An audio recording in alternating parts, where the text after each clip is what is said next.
Welcome back, everybody. Today we're going to talk about a very beloved 80s cartoon. No, we're not talking about G.I. Joe, we're not talking about Robotech, and we're not talking about Transformers. We're going to talk about He-Man. That's right, because Netflix has created a sequel, executive produced by Kevin Smith, called Masters of the Universe Revelation. The same Kevin Smith who said he was a fan. Oh, but he also said that he was not a fan. I have no love for He-Man. I know, but I have no love for He-Man either, but he's got a place in the world in a comic book store. You can't make fun of somebody else's interest. You're like, He-Man's stupid. I like Batman. You know, what's the diff? What kind of clerk is rude to customers? Before I get any further, I was a fan of the show. And for anybody that was a fan of the original show, I'm just going to get straight to it. Do not watch this show. It's garbage. Kevin Smith assured everyone that this was going to be a great show. It's not. It sucks. So, if you want and again, there will be spoilers. If you want a short and quick review, you can go ahead and I made a TikTok. You can go ahead and view that. I'll put the link below. If you want the more in-depth review, that's what this is. So just keep on watching. So this show got announced back in, I think, 2020, maybe 2019. I only became aware of it a few months ago, and that was only because more and more promotional material started to be released that was highlighting Teela and not He-Man. So people were wondering, is this show going to be about Teela and not He-Man? Because a lot of things up to that point had highlighted He-Man, but then more and more stuff was coming out highlighting Teela. Kevin Smith assured everybody, no, it's about He-Man, it's about He-Man. It's not. So my nitpicks with this series are that Adam in the original series, he was well built.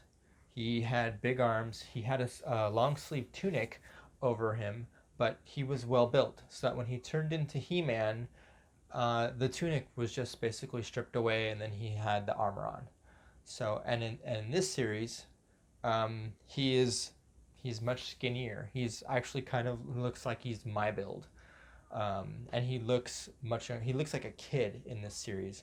That's probably one of the first things that bothered me when I first found out about this series, was that. So when he transforms, he still becomes the big He-Man. I think it's weird, because Prince Adam was already well built. Another nitpick I had was the intro scene from the first episode.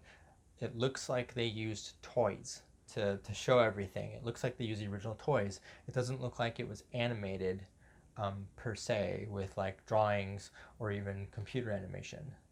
So those are just two minor nitpicks I have with the show. The first episode is fine up until probably the last 5 minutes. And then, and if I didn't say it before, going to be tons of spoilers in here. I'm not even going to try to be spoiler free because the show is that bad. So up until at that point of the show is when Teela finds out Adam's secret identity, that he's also He-Man. She finds out that there's a battle and he turns back into Prince Adam, and then he disappears. They make it look like he died in the first episode, him and Skeletor.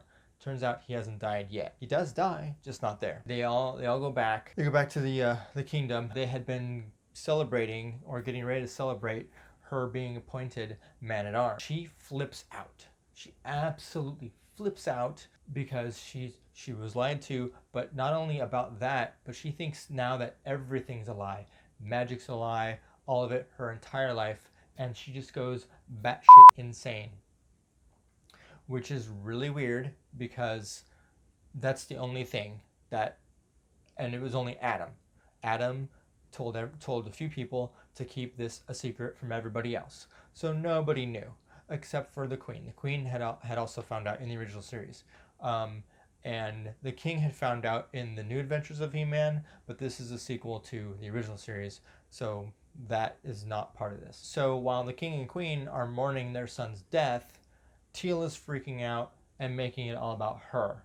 So that's garbage piece number one. So she takes off her crown and she heads off and she leaves the kingdom. Man-at-Arms gets banished by the king and stripped of his title, which the king, in my opinion, yes, he's mourning his son's death, but the king goes kind of off the wall too. I think it would have been more appropriate for the king to dismiss Man-at-Arms so that they could grieve, but the king just strips Man-at-Arms of his rank and banishes him from the kingdom. And I thought that was a little bit overboard as well. So anyway, the following episodes have nothing to do with Adam or He-Man, and everything to do with Teela and her companion. I'm going to call her companion right now because they imply that Teela is now lesbian. That's despite the fact that she actually seemed to have a crush on Adam in the original series, and that she has a girlfriend. I believe her name is Andra. Again, they imply it. They haven't outright said it, and now they're saying no, she's not a lesbian. She doesn't have a girlfriend, anything like that. But this doesn't get cleared up. They've only released the first 5 episodes. This hasn't been cleared up yet. I'm not going to wait for it to be cleared up. Teela has sworn off all magic, and she's telling people that they need, she's doing quests for people, but she's telling them they need more tech and less magic. She's taking a contrarian view to everything. And by that, what I mean is she finds out later on that Eternia needs the magic to survive. Basically, in the first episode, Skeletor was able to unlock the magic, this magical thing that powers all of Eternia. He was able to unlock it and not take it. He-Man stopped him, but it became weaker, and this is causing all of the planets in the system to become weaker as well. They live and thrive off magic. That's the thing. He-Man, masters of the universe. Magic is kind of the thing that keeps everything going, and this is explained in the second episode, but Teela doesn't care, and it's explained by the sorceress, I think, but Teela doesn't care. She is just being contrarian about everything. The other thing that makes it kind of crappy is that Teela, good guy, supposed to be a good guy, she teams up with Evil Lyn, because all the bad guys are suddenly, instead of all the bad guys trying to take over Skeletor's kingdom and continue to try to get into Grayskull, they're all acting like Skeletor was an idiot for 20 years. He led us on all these stupid adventures that were doomed to fail, so we're all going to go our own way, but we're also not going to fight the good guys. That it doesn't make any sense. So, in fact, half of them are teaming up with the good guys to try to revive the magic. It's like, wait, you've always been against the good guys because you wanted to rule Eternia. Now you're going to team up with the good guys, even though Eternia is going to be destroyed without the magic? That doesn't make any sense. You would think that maybe they just try to get the magic themselves, restore the magic, and then they can rule it. But no, they team up with the good guys. At some point, I can't remember which episode it was in, either the third one or the fourth one. They find Man-at-Arms. He's been banished, like I said, and they find Orko, and Orko proceeds to tear down all of the other characters, saying that, well, the characters that aren't there, saying that, nobody really respected him, they always made fun of him, all these things, because he couldn't do magic the right way. Even his parents were disappointed in him. What kind of garbage is this? Yes, Orko often failed with his magic, and then they all laughed about it. I never took it to be that they were laughing at him, because even though he failed with his magic, it always ended up working out for everyone. But they have Orko tear everybody down, and then I believe it's in the very next episode, he's able to finally successfully do this major sorcery spell. But the problem with it is that there's no payoff.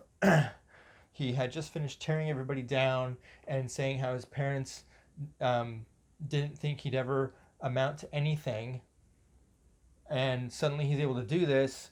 But I'm sitting there watching this and thinking to myself, okay, great, but I didn't feel like there was a payoff that he'd been studying magic for the last 20 years or whatever, um, and still failing. But then now he learns it at the last minute when it becomes necessary, because he tore everyone down in the process, which I thought was unnecessary. So okay, and then there's a part where they have to go to Preternia, which is heaven. They'd gone to the hell version already to get something else, but they go to their version of heaven. Oh, point about that. And when they're told they have to go to, I can't remember what the hell one is called, and Preternia, Andra actually says, "Oh, so heaven and hell," which I thought to myself, no, it's called this and Preternia.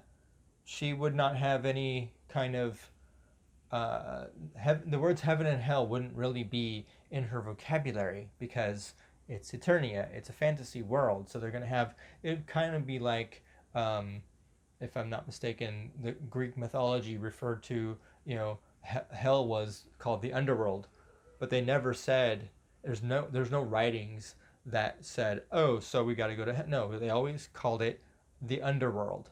It's the same thing here. And I thought that kind of took me out of it a little bit. Yes, to the viewer can make that connection in their minds. This is their version of heaven and hell. But I wouldn't expect a character to say that. So that took me a little bit out of it. So once they go to Preternia, Teela finds Adam. She has thought this whole time that he was dead, and since they never really showed him die, I had always assumed that he wasn't dead, that he had just disappeared. I didn't know where he went, but I figured we'll probably see him again. I'd also read lots of things online that this show is really about Teela, because we only see Adam we only see Adam in the first episode, and then also in the last episode. And I wanted to see it for myself, just so I wasn't getting all my information from the internet. So I watched it myself. But yeah, when they go to Preternia, she meets up with Adam, and then Adam is telling her there might be a way back. And Teela, she also finds out, I can't remember if it's before, when they're on their way to get to this castle where they might have a doorway to get back, or if it's before that. I think it's actually before that. She finds out that when Adam arrived in Preternia, he chose his Adam self, and he's the only champion who's ever done that. All the rest of the champions, and you can see them all. Like this guy, I believe he's the first champion. He's the one who discovered the power of Grayskull. He explains to her, no one else has ever done that except Adam, and she starts to realize, oh, maybe because she'd had this thought before that she was keeping this secret from her, because he didn't want to see him as He-Man. She thought he had some like nefarious purpose, and really he didn't have a nefarious purpose. I would say his heart was pure in it. He just didn't know how to explain it to her. They don't get too much into that, but when he asks Teela, why did you come here? What's going on? She snaps at him and says, "Oh, so you're the only one that can keep secrets?" At which point I'm like, "The hell?" Again, this is not Teela. This is not the Teela that we knew from the original series. In fact, even the first episode builds her up as she's learned to be honorable, and she's trained her whole life to fight properly, to think through things and all this stuff. And every time it seems like she's going to think through something, she just stops herself, throws it away, and decides to just continue to be what I would say nasty. So she says that, and between that and then finding out that Adam chose to stay as Adam when he arrived, it seemed like it should have been a wake-up call, um, but it wasn't. It wasn't really. It wasn't quite. They do go back. Oh, okay. So before we get to that part, um, Adam is warned multiple times that if he goes back to, I guess, the real world, he will not ever be able to come back to Preternia again. You get one, a champion gets one trip to Preternia, and then they get to live there forever, in peace and harmony and all that jazz. And if they choose to go back, they can choose to go back. I believe the first guy even says, or one of them says when asked how come nobody's ever gone back, they say, oh, it would be unnatural. But they can choose to go back, but if they ever die again, they will become plant food. Basically, they don't go back to Preternia, they just die, they get buried, which is what happens to everybody else in Eternia when they die. They get buried and all that stuff.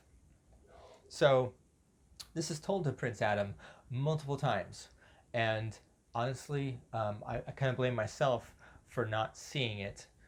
It's a Hollywood trope. You know, you warn the character and then that thing happens.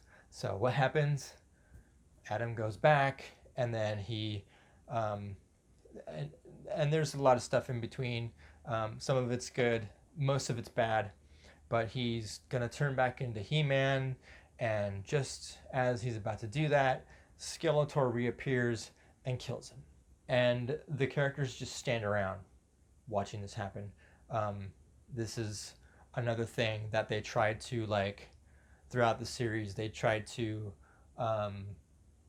portray as just stupid. In the original cartoon, a character would, not move, like somebody would be, they'd be fighting, or somebody would do a spell or something, and the other character just stood there stupidly and got hit, right?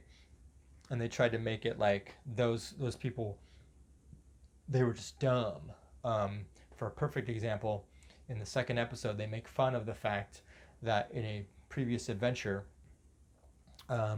He-Man said to a guy, a water guy, he had captured him out of the water, and then said to him, "You're all wet," and it's a flashback. But then Andrew's like, "Did he really say that?" And they're like making fun of it. The problem with this is that they proceed to do one-liners like that throughout the rest of the series. So they made fun of it, and then they proceeded to do it, which I thought was really, really crappy. It was like, I felt like they were making fun of my childhood. It's like, that was, we laughed at that. That was cool. That was one of the funny things about the show, is that we had these one-liners, and you just made fun of it, and now you're doing it. I don't get it. I mean, if you're gonna make fun of it, fine, but why are you doing it as well? So that, I thought that was really cheap.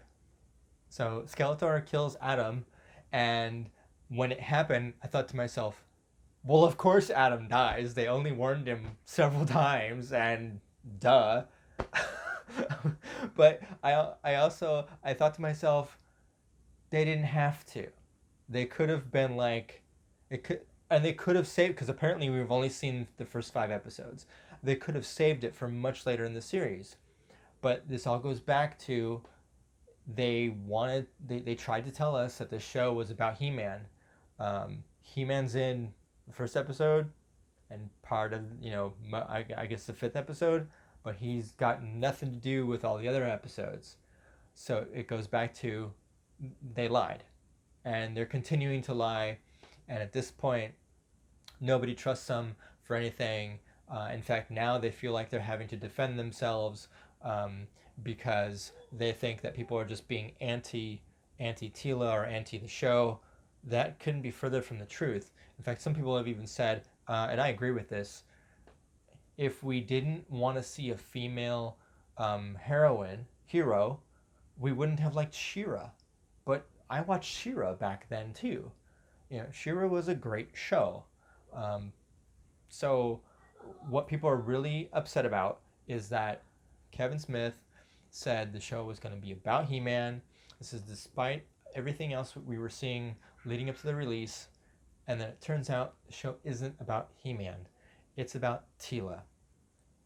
And it doesn't have good writing. The animation's probably pretty good. I was really, I really after the first episode, when Teela just flipped and just became nasty, and then she like shaves off half her hair. She disavows magic. She disavows everything she grew up with, all because Adam kept a secret from her. No one else kept any secrets from her. And the whole thing is her just taking a contrarian view toward everything in Eternia because Adam. And again, let's not forget that she made it all about herself when the king and queen's son had just been killed. She didn't offer any condolences. She didn't decide, maybe this isn't the best time in the world for me to get mad because he had a secret he was keeping from me. She just went nuts and left. I will personally not be watching any more of the show. To me, it's garbage. If you were a fan of the show in the 80s, you're probably going to hate the show. I'm not recommending it to anyone. So I hope you enjoyed listening to me give my review. I didn't think about doing a review for this show even when I heard about it and the lead up. But after it came out, I was just like, I gotta make a video about this one. And normally I keep my reviews mostly positive about a show, but I just feel like this is like they just wanted to crap all over it. They wanted to change all the characters and they wanted to keep it all in the He-Man universe, but change all the characters and make them different. And as a lot of people are saying, if you want to make a show like this with different characters, just make a new show. No one's stopping anyone from making a new show and see if and try to make it a success. What we get mad about is when you tell us that it's going to be a homage and it's going to pay tribute and it's going to honor that original show, and then you completely tear that original show down in an attempt to rebuild it from scratch in your own vision.